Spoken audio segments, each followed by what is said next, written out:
Tim Shriver. Tim is the chairman of Special Olympics International.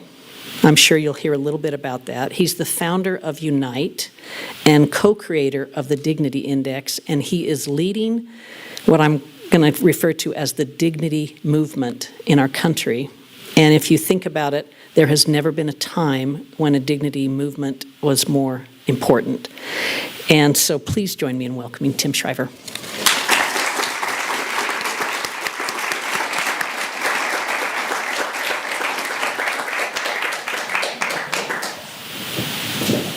Thank you, Natalie. Come out from behind the curtain. Thanks, everyone, and apologies for keeping folks waiting a minute or two late. I apologize for that. That's on me. I know that's very forbidden in BYU land. We're punctual, so I'm sorry we're starting a few seconds behind schedule, but I appreciate your patience. I want to thank Tammy for her beautiful prayer. In particular, I was listening, as I hope all of you were, to the litany of gratitude. Gratitude, gratitude, gratitude. And then I heard these words, open our heart. She said open our hearts and our minds, but I'm going to actually try to make a full-blown effort to try to emphasize how important it is for us to open our hearts. So I thank you, Tammy, for that. I also thank you for mentioning in your prayer that if we hear truth, that we will hear it, meaning I'm not sure what Tim's going to say, but if anything he says is any good, I pray that we'll actually be able to discern it from within the many messages that are there. But I kind of also feel like I've already won because having Paul up here with Natalie isn't like having BYU and the U working together. Isn't that like the new patriotism? Can't we? I know all of you think that the University of Utah is the most important university in the state of Utah, but there are some up at the University of Utah who actually are worried that BYU might be the most important university. So this is a moment when we can celebrate in all seriousness how competitive, strong, powerful institutions can also show deep respect and affiliation and strength in each other. Even if you come from slightly different perspectives, which the universities always will, every university will, to see Paul and Natalie up here. I know it's not a huge message, but it's an important message, I think, that we take today symbolically and in their presence and in their leadership for all of us. I'm also happy to be at the Kennedy Center. The one I'm used to going to is being run by President Trump nowadays. So I'm glad to be at one that's independent and run by academic scholars. I'm going to spend a few minutes today inviting you to think about what it means to be a patriot. I'm going to guess that on a scale of 1 to 10, if I said, how patriotic are you? How important is it for you to be patriotic? And you were to answer on a scale of 1 to 10. Let me just ask right out of the gate, what do you think the average would be? I'm not going to ask you what your number would be. But if 10 is, I'm super, super patriotic, and if 1 is, I don't see it, I'm not on that team at all. What do you think the average in this room is? What do you think? What do you think the average might be? No right answer, because we'll never know the answer. There's no written test, and I'm not going to average it out. Yeah? Given that we're all here talking about patriotism, I'm guessing 8 or above. 8 or above. Others agree? Does that sound right? Think this is a pretty patriotic group? Probably? Yeah. Okay, good. So as you listen to this, here's what I would like you to think about. If you're an 8 or above, I'd like you to think about what you would say to a 2. How you would, if they were in this room today at the end of this, and you're walking out, I want you to imagine finding yourself on the outside of this room, walking out with someone you know who says, you know, you scored an 8, Tammy, I score a 2. And what would you be saying to them about your vision of patriotism? What would you be saying to them to defend or advocate for or share your vision of patriotism? I'm going to hope we can come up with some answers to that today. We like in the Dignity Index work and in the Dignity movement, we draw on people throughout American history. We draw on faith-based leaders. We've drawn quite a bit on President Nelson in recent years, existing leaders. But we've had a wonderful time just finding quotes by the hundreds from Dr. King, or a person who faced one of the most difficult periods in American history, where tension, violence, adversarial thinking, age-old wounds and angers were being surfaced all across the country, from state capitals to community-based to universities, violence on the campus of universities, American students being shot on the campuses of America. We go back to Dr. King because we find in him over and over again this relentless unwillingness to demonize people on the other side of an issue.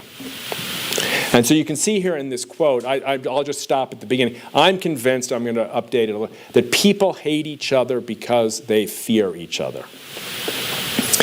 It is not patriotic, I'm going to say right at the, it is not patriotic to hate other people in the country. Is that controversial?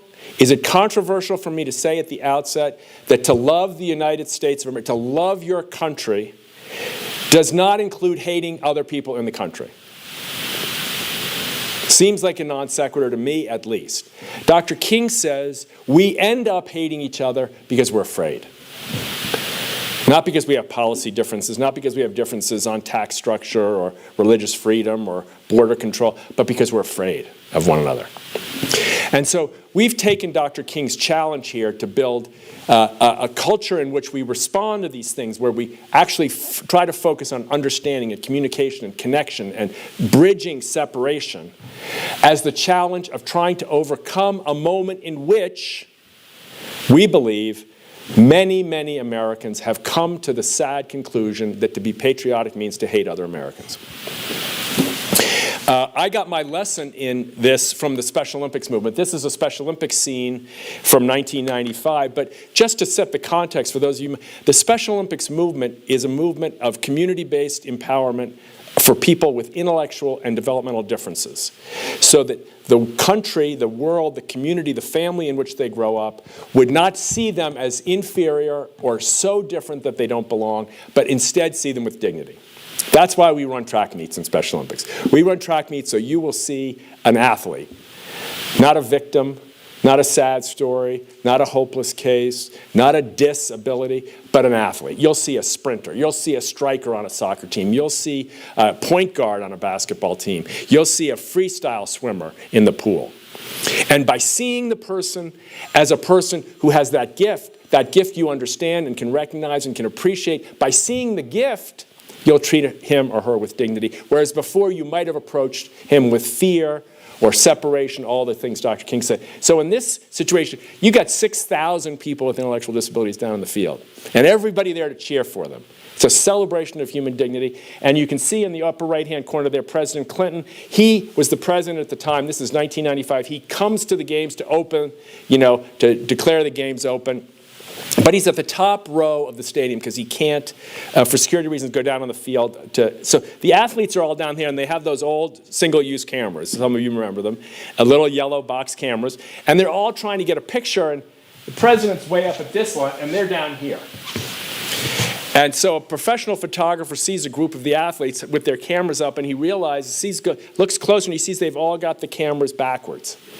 And they're holding them up to get a picture of the president, but the lens is pointing on their nose. And the photographer goes over to help. You're trying to get a picture of the president? Yeah.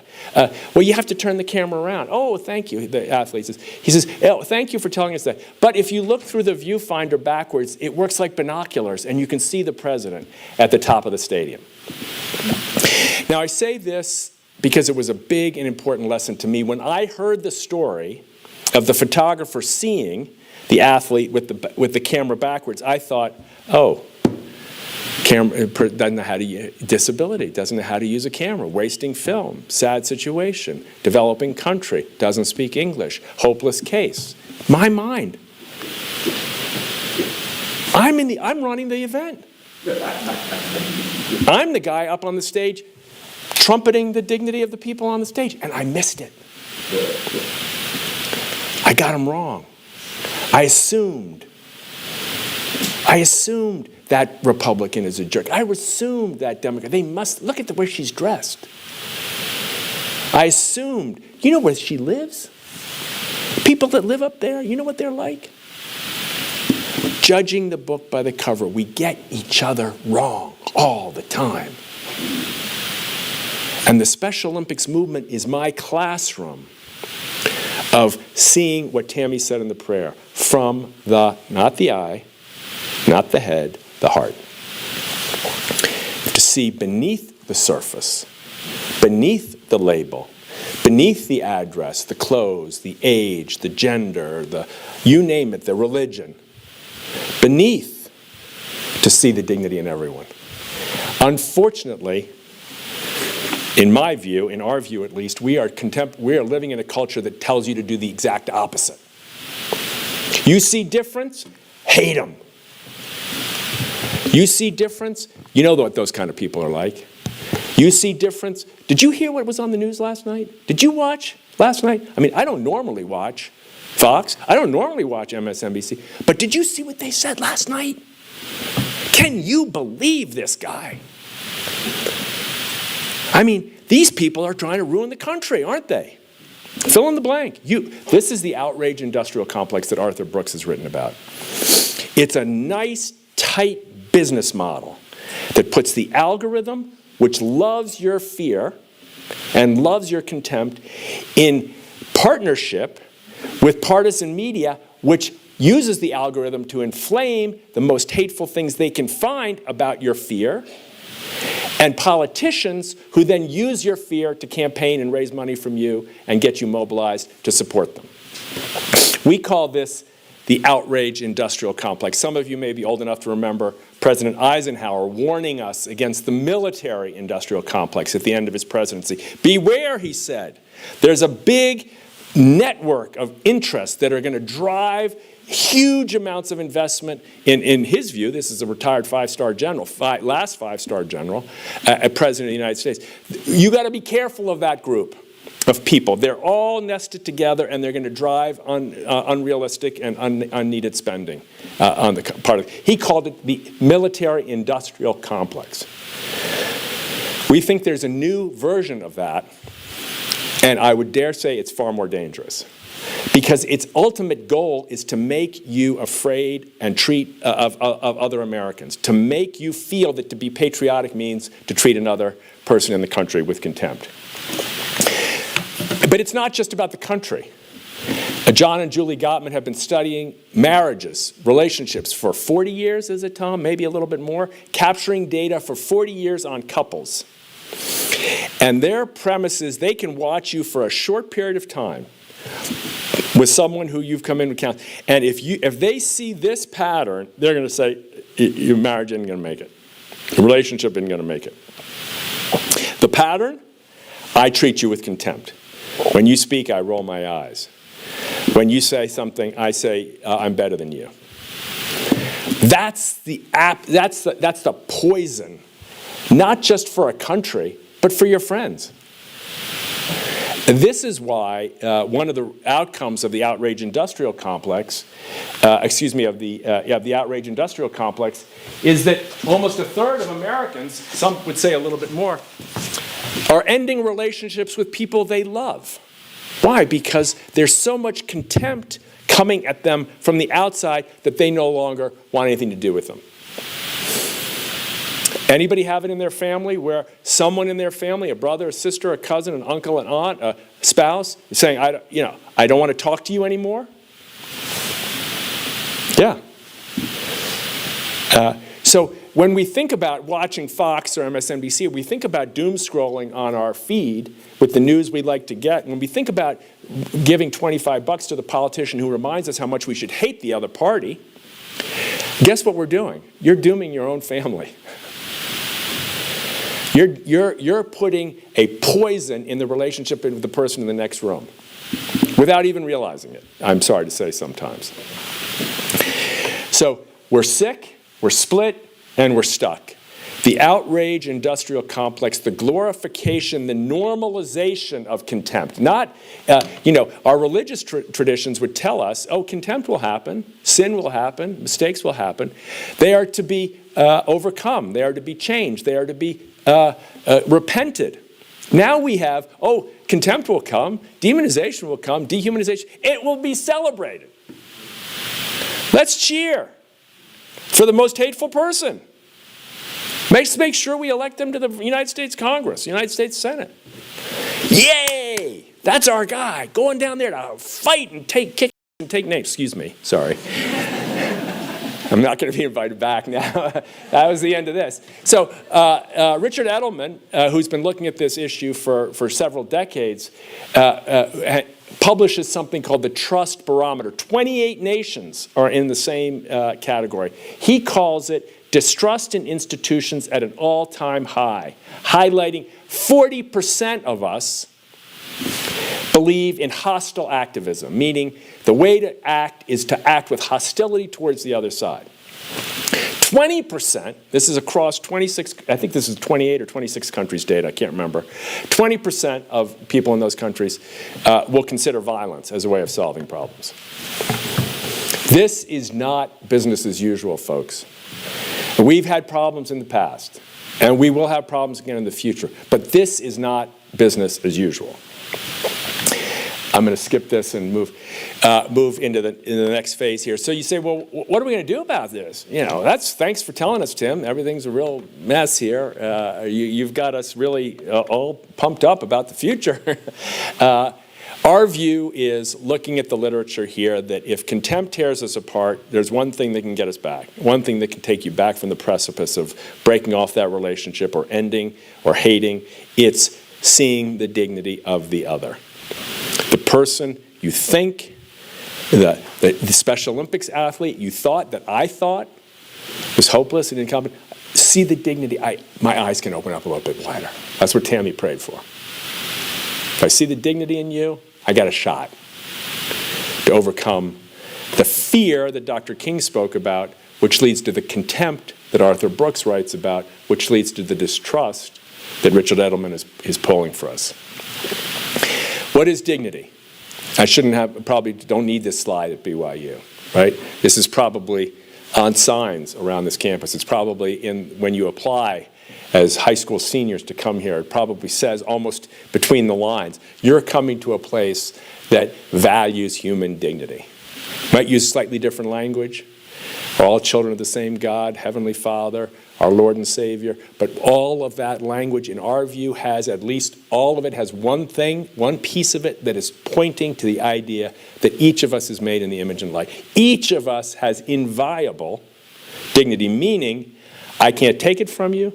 You can't earn it. You're given it. Right? It's a receptive art to know your own dignity. You can't acquire, so it's one of the confounding things of many religious traditions. No matter how hard you try to earn whatever it is, maybe this is not quite the right theology in this audience, but I would suggest that no matter how much we try to fight our way to earning something good in the eyes of our higher power, or our Lord and Savior, or our Heavenly Father, the love is already there. You didn't earn it, you were given it. All your job is to receive it. Get out of the way.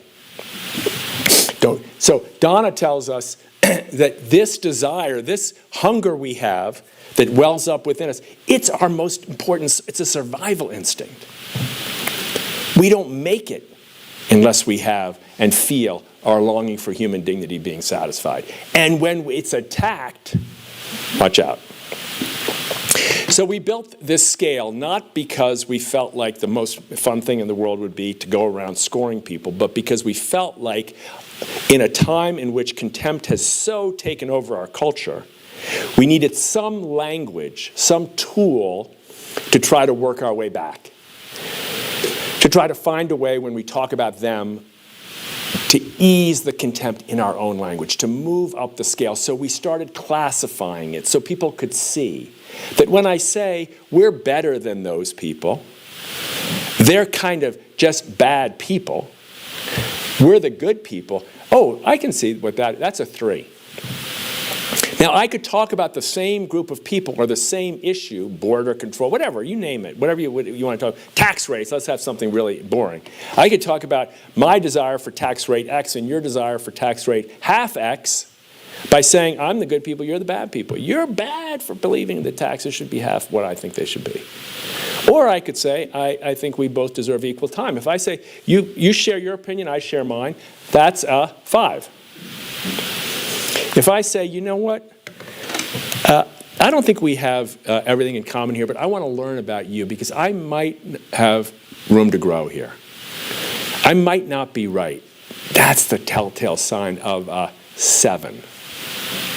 That's language 7s use, which elevates the dignity of the person on the other side without agreeing with them, right? So we're not telling you, suppress your position. You really think it's important that the tax rate go up for whatever reason, to fund the Defense Department, to fund schools, whatever you really believe it. We're not suggesting you should change your opinion. Don't water down your idea. The question we're asking Americans today is, can you hold your passion while at the same time not dehumanizing with contempt the person who has a different passion? It's a pretty simple question. Second thing, if I asked you to remember anything here, it's that all we're talking about is how we treat each other when we disagree. That's it. Now, our view is that this is a new issue in American patriotism. That to hold the flag up, if you're a patriot, to brag about your father or your brother or your sister or yourself in your military service, if you are gifted enough to have had someone in your family who gave service to the military, to say, I believe in this country because of the wonderful teachers or cops or political leaders who have sacrificed their lives for this country, to hold up the flag because you're so confident that the Constitution is a great document or the Declaration speaks to a generation upon generation with a truth that endures. I hold up the flag for all those things, all fine. Our view is that the new patriotism will add one more principle. And that is, I hold up this flag because in this country, we treat each other with dignity. Even when we disagree. And if you can't do that, I don't believe patriotism makes it.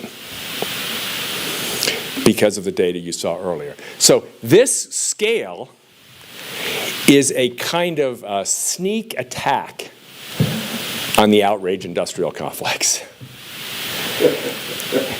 It's an attempt, yeah, shh, everybody quiet, don't tell.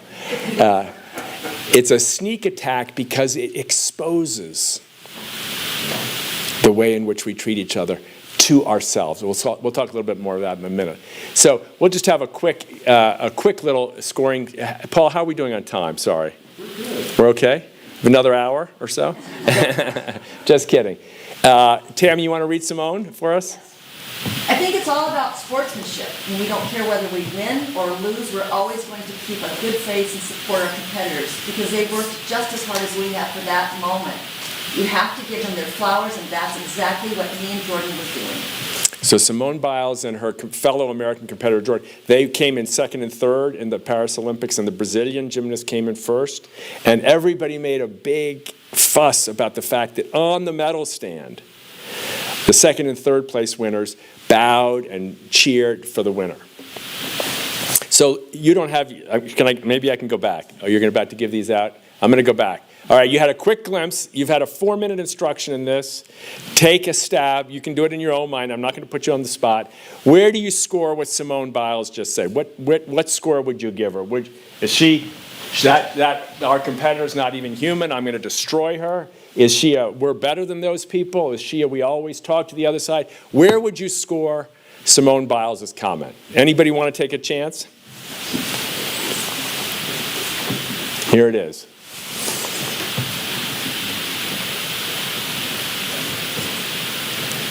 We'd give this a pretty good score. We'd give this a 6.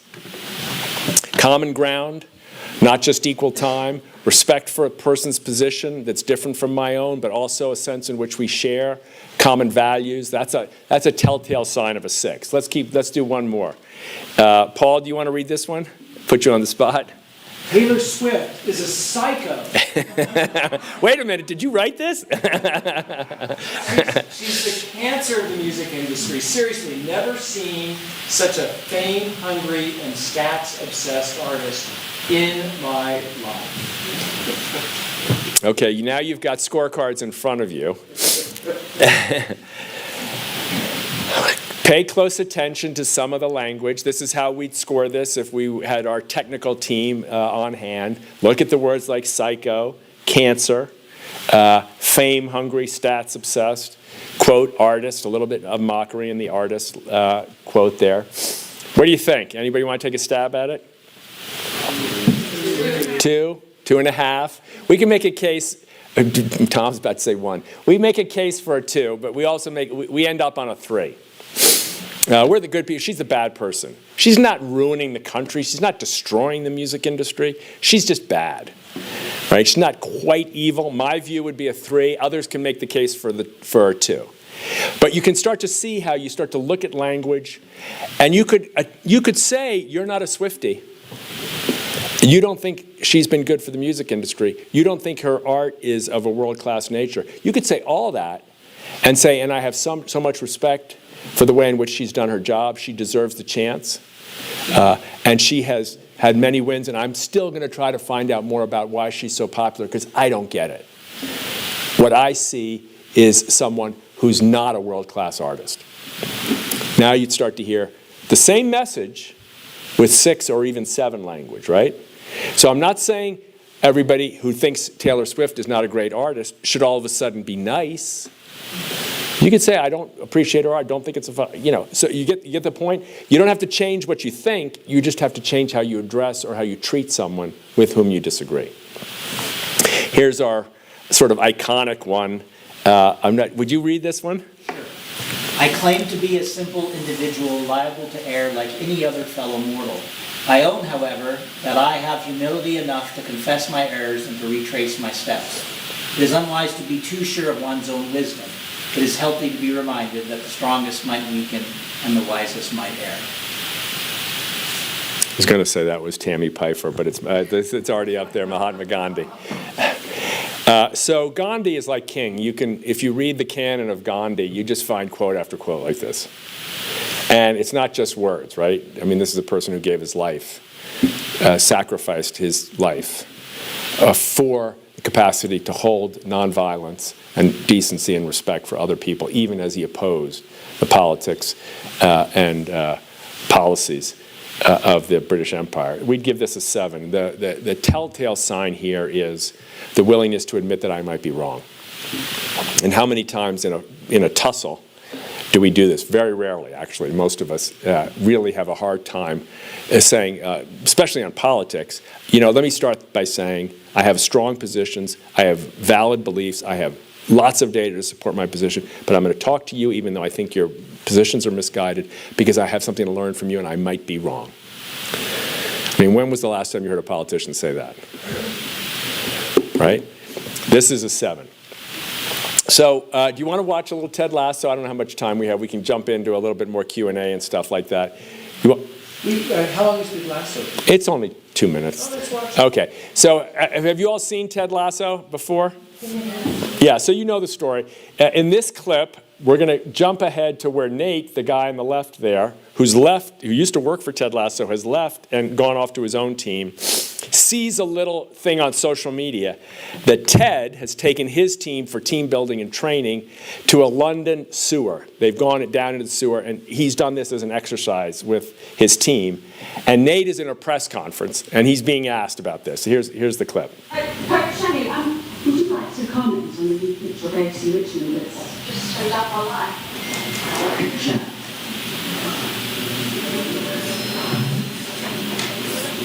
I think I know where the team's gone.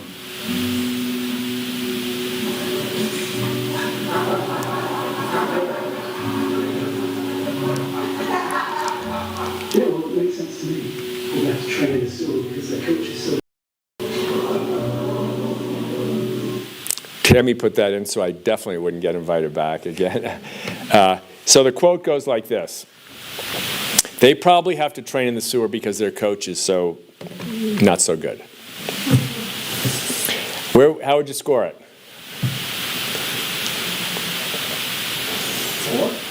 4. 4 is a good idea. Good. I'd go a little lower. I know some people on the team like 4. I think it's a 3, but damn, he tells me I'm wrong. But you can see there's some judgment here, but well, I'm not going to defend myself, but 4 is a good answer, and a lot of people would agree with it. Let's watch what Ted does in response. Do you have any response to the comments made earlier today by your former assistant coach, Nathan Shelley?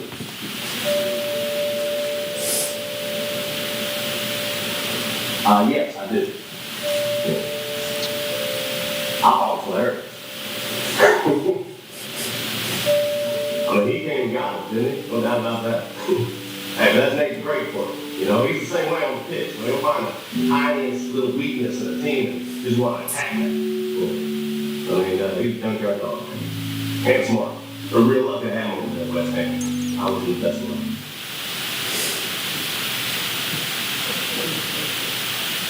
I still get emotional watching that. I know it's kind of pathetic. Here's the quote. I thought it was hilarious, but that's Nate the Great for you. He's the same way on the pitch. I mean, he's a junkyard dog, man, smart. Lucky to have him over there. I wish him the best of luck. How would you score it? 6? I hear some 6s. Anybody go higher? So we've had a lot of interesting discussion about this one. Some would score it a 6. A lot would score it a 7 because he's humble, because of the humility in there. Some people, Tom in particular, would score. You want to say why you'd scored an 8, Tom? Because you said it so beautifully. Well, when you take a direct personal insult and you respond with grace and dignity, that's as close as we get to love your enemies. So that's the highest degree of difficulty. So I would score an 8. So Tom would score an 8, and Tom's more articulate than anybody else, so me too. But you can see here, I hope you see in this little clip, what Tom just said, which is the highest level of discernment in conflict. Everybody, well, I shouldn't say everybody, many people for many thousands of years, 2 at least in running, have heard the expression, love your enemies. But the inner skill, the capacity to see with the heart, to be able to do that when someone attacks you, insults you, calls you a name, attacks your credibility, makes fun of you, violates your dignity, to return that with dignity is a really big time skill, right? If we had more of that, if our religious traditions really, in my view, if we all just said, hey, let's stop for a year preaching everything else, but how to do that? Oh, we're out of time already? I thought you said I had plenty of time. Okay. I'm going to just... So to mention the parents, right? Yeah. You have to say parents. If you've been a parent of a toddler or a teenager, you've done that, right? Right. You take the abuse Right. and respond with love. So And a lot of you are close enough to being teenagers to know that your parents loved you even when you were abusing them, so remember that. Just 3 last quick points. I'm going to make these very quickly. One of the things that the spiritual traditions remind us, they don't use this language, but it's there. Test me on this if you want, in the Book of Mormon or in the Christian scriptures, the other Christian scriptures, I'm not sure exactly what to call them, in the canonical Jewish scriptures and in the Quran, you will see this insight, which is hold up a story to yourself. When you see your own contempt, you will start to use less of it. But it will operate in disguise. You will have contempt because it sneaks in and you don't see it. You see your contempt as being justified by the self-righteousness you feel about being better than others. Contempt is hard to see when you use it. It's hard to use when you see it. The Dignity Index helps people see it. That's insight number 1. I'm gonna skip this because we don't have time for it, even though it's super interesting. Sorry. Let's go back one here. A second point we want to make is self-regulation is very important in conflict. If I attack you, if I'm Nate, and I go, all those things about you, one of the things I think goes unnoticed in that clip is how he took a moment. Do you have a response? There's a pause, right? For TV, it's kind of a long pause. Maybe it's 3 or 4 seconds. I'm not sure exactly. But he takes a beat. And then he says, yeah, I do. He doesn't, I got to respond. I do. You can see that he's regulated. So we can teach this to 2nd graders. We probably can teach it to college-age kids and faculty. I mean, second graders can learn. I'm not so sure about us adults, but these are just simple tools that people can teach. You know, learn how to turtle. A second grader can do this. Put your hands on your shoulders, pretend like you're dropping into your shell, and take a deep breath. Commonly known as self-regulation. In debate, regulate before you debate, and your score goes up. I know I got to stop. I'm running out of time now on everything. The mirror effect. Last quick point. We designed this because we thought if we used it, we would get people to judge their politicians, so Mike Lee or Mitt Romney or Spencer Cox or Gary Herbert or whoever it is, Joe Biden or Donald Trump, and we'll score them. And we'll kind of scold them into getting better. That's what we thought. What we found most people are interested in is what it reveals about themselves. So self-regulation is one thing. Self-awareness is another. We believe that what this can do for you, now I'm just talking, this is just individuals and not just for our country, is help you see the options you have when you are tempted to use contempt. I'm going to close with this example. This is a 4-year-old who has learned a good degree of self-awareness. Check her out. Whoops. Oops. Okay. Any chance? If it doesn't work? Oh, there we go. Quick time not available. Okay. So we're going to end. Too bad. That was a really good quote. Just to give a quick plug to students, those of you here, thank you for listening. Thank you for joining us. We're trying to build a movement. We're not trying to build an organization. We're trying to build a movement. And so we invite you. Faculty, Paul knows about this. We invite people in the various institutes that are represented here. We invite students. You say, well, there's only 6 or 8 of us here, or 12 or 15 of us. That's more than enough. Anybody know the Margaret Mead quote? Never doubt that social change, never doubt that a small group of committed people can change the world. They're the only thing that ever has. We're not going to be able to change this country by attacking our politicians or by attacking Washington, in my view. We're going to change this country by building on an alternative. And it's going to have to come from the bottom. It's going to have to come from us. So I thank you for joining us. These are the students from the University of Utah. I'd love to have, next time I come down here, a picture with all the students from Brigham Young who would have organized to build Students for Dignity and activities on campus that would elevate the importance of dignity as a movement our country desperately needs. Thank you very much. Let's do a couple of quick questions. Tim, thank you. Thank you. Always a pleasure to be with you. You and I have been together at cathedrals and synagogues and other places trying to preach this message. The question I have for you, and then I want to take them from the audience, is the incentive structure is just so hard to work against, it feels like, because of the outrage industrial complex. And so, do you have any messages for us about what we might do within the current incentive structure to try to promote dignity? Okay, so you're right.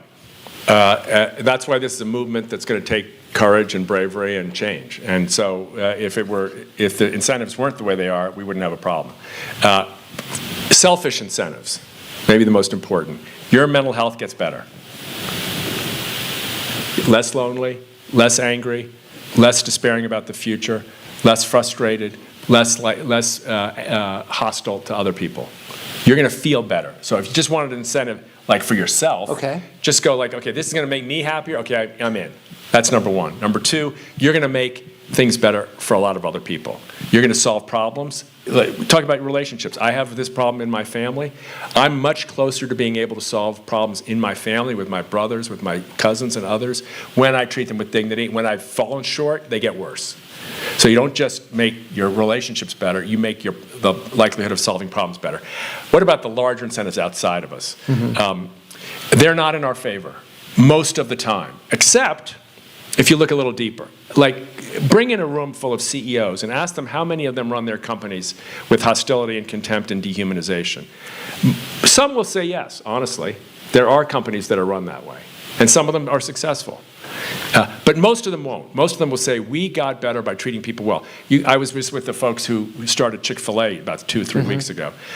Their whole mantra of this gigantically successful, fully private company is all about treating their employees with dignity. That's And the whole their customers. It's a whole business model. Right. I hear the chicken's good. I don't eat chicken, but I hear the chicken's really good. But the business model is a dignity-based model, and they're fabulously successful. So look beneath the surface. The incentives look bad, but sometimes they're a lot better than they are. Look at your own elected officials. We know all the ones that lead with contempt, that win. Everybody knows about them. Why? Because the outrage industrial complex tells you about them all day long. Can you believe what he did, what she did? Oh my God, outrageous. And she won. Can you believe it? She's a horrible person. So we get all that. But a lot of people are winning a different way. The last point I'll make here is be an incentive. Don't just look for an incentive, be one. When someone sends you an email from your party that's full of contempt, write back. Say, I love my party, I love you as a candidate, whatever. I'm not giving to this email. I'm not clicking the give button because it's got some. So politicians are derivative creatures. They're looking for what works. If I send you a text and you give $25 because I really ream the other guy, I'm going to go, it's successful. If I get messages back from 3 dozen BYU students all joined together, I'm telling you, 3 dozen people writing the same email to a political figure saying, I'm not giving you any money, somebody in the staff is going to hear about it and talk to the member. Something's going on here, Senator, Congressman, whatever it is. We got to pay attention to this. If they get it a second time, they're going to call the guy who's writing the email copy and say, I don't want to get any more of these, okay? Do you have an example? So be an incentive. Do you have any examples of change behavior among politicians? I heard something about Governor Stitt's office. Well, I don't want to say we've changed his behavior because he might take offense to that. But we do know that I would say Governor Stitt is happy to say. And he from Oklahoma. Yeah, Republican from Oklahoma, incoming chair of the National Governors Association. As you all may know, Governor Cox was the previous chair, Governor Polis now. Governor Stitt has made a commitment to the Democratic members of the Oklahoma legislature that he would treat them with dignity after doing this. We were there, and he talked with a Democratic counterpart from Tulsa, who had been leveling him for failing to invest in infrastructure in Tulsa, some public works projects that needed work there. He agreed, based on this work, to go visit the site with her.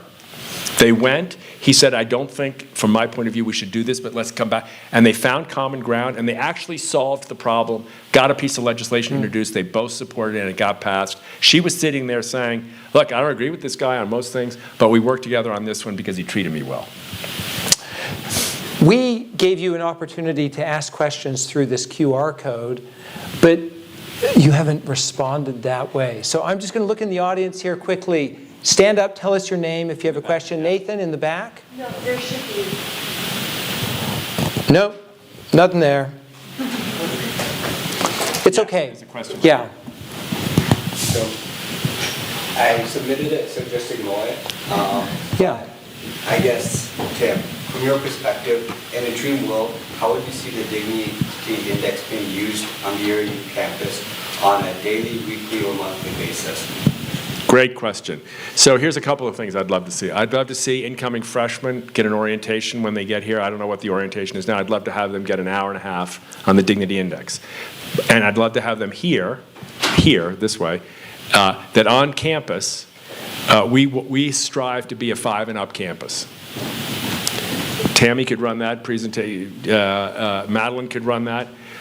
tomorrow, next fall, with the incoming freshmen. So I'd love to see freshmen. Secondly, I'd love to see a code of conduct that maybe you might say, we don't need this at BYU. We're all so good to each other. We're all so nice. And I'm not just making fun of this. I actually think that's true here. I've only been here twice in my life, but it strikes me that you guys get this.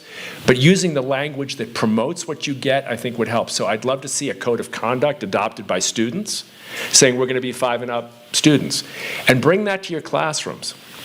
So when there is a right-left debate or there is a I see history this way, or political science this way, or the psychological question this way, or engineering, or whatever it is, when there is tension, people can feel safe in classes knowing that they won't be attacked with contempt for expressing their point of view. So I'd love to see this as a code of conduct on campus. I'd love to see it practiced in classrooms. I'd love to see the leadership of the university challenge people to put the signs up, put the index itself up. We find this in elementary schools. You just put it up and people start to follow it. So I think there's a lot of things you could do that would actually, you could have dignity debates. Presidential cycles are never far away. They're horrible for human relationships. I mean, they just are. I spent my whole life as a kid in politics. I never missed a presidential election. I campaigned every single election for 24 years of my life, and I'm completely radioactive to presidential elections because I think that their primary goal is to make me unhappy. So, but you could help me, people like me, by having dignity debates and challenging people in the next cycle or in the midterms. You'll have midterm elections here. Senator Lee, I believe, is up again, if I'm not mistaken. Is he? For a little bit, a couple more years. 2 years, right? That's what I mean. At the midterms. Yeah. So he'll be challenged or whatever. You could have debates. And I think it would be wonderful for other people to come and see someone arguing very vociferously on the right and people arguing from the left, or Republican and Democrat, or even in a primary. But see the passion. But know that everybody's treating each other okay. It'd be so liberating. I mean, Madeline talks about being a student at the U and being afraid to talk in class. Because it was just so hostile. Let's change that. Let's make BYU the place that's safe to share your opinion. You're going to be treated with dignity. Make that the mantra. Put a button up. Build a TikTok channel. I don't know. Something that would make it popular, funny, and cool. We've got to wrap up because because my answers are too long. No, and I know you've got to head over to Utah Valley University here in just a moment. So we'll just wrap up with this question from this is from Tossin Hembold, a student here at BYU. What keeps you optimistic about future discourse?